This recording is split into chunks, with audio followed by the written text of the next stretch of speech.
That's interesting. What are some of the ways that people can better notice what's going on and self-regulate? Because these are emotions. They're going on inside of our head. There is no external scoreboard that's going to tell us where we're at with our cynicism or energy or productivity.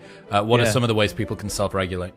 One of my favorite ways, and I'd be lying if I said I did this every week or even every month, but since going through that burnout, I do this every probably 3 or 4 months or so, or whenever I'm feeling exhausted or wiped, or I have that kind of dread on Sunday that I have to work again the following morning. That's kind of my cue to pick up where I left off here. And I just have a spreadsheet. So I rate how well I'm doing in each of these 6 areas out of 10.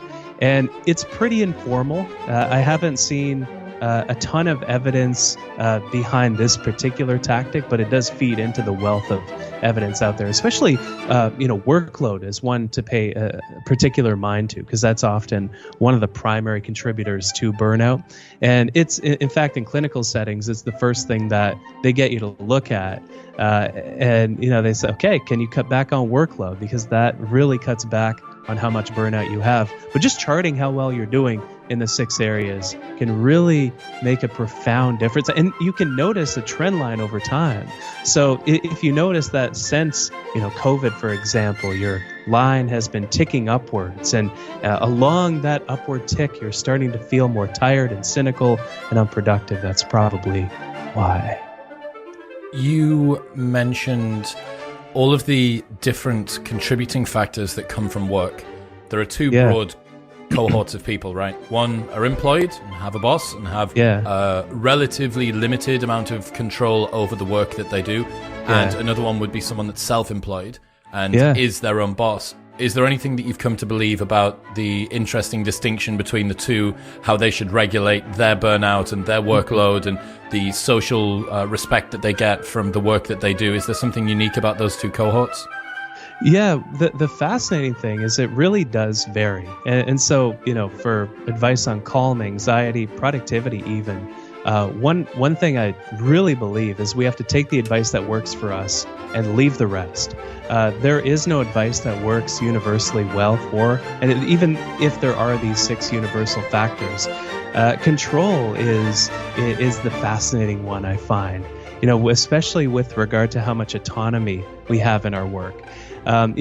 We may not have control over what we work on, but in ideal circumstances, regardless of whether we work for somebody else or ourselves, we often have control of when we work on something and how we execute it. God, I hope I hope that's the case with us, because so many of us do knowledge work for a living that takes advantage of our unique mind and perspective and skills and expertise and experience.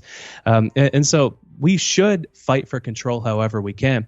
And, one thing that I found fascinating in looking at the research as well is often burnout, it's our responsibility to deal with when we go through an episode of burnout, but it's usually not our fault. It's kind of the fault of whoever creates the conditions with where we work. And so if you're a manager, that's something I would highlight in addition to this. If you're a manager who has had employees that have burnt out, that should be your tripwire. That should be your alarm bell. That's something in the workplace that you're cultivating for people is fundamentally broken and toxic. And the key there, I think, is realizing that burnout is, not being burnt out is not really a luxury. We need to be past the point of not burnt out. Burnout exists on a spectrum. One side is burnt out, where we're exhausted, we're cynical, we're unproductive. And on the other side, we're fired up. We have this energy beneath what we do. We're engaged. We're productive. We're making a contribution. Burnout is on one side, and engagement is on the other side of this spectrum in terms of how much energy we have.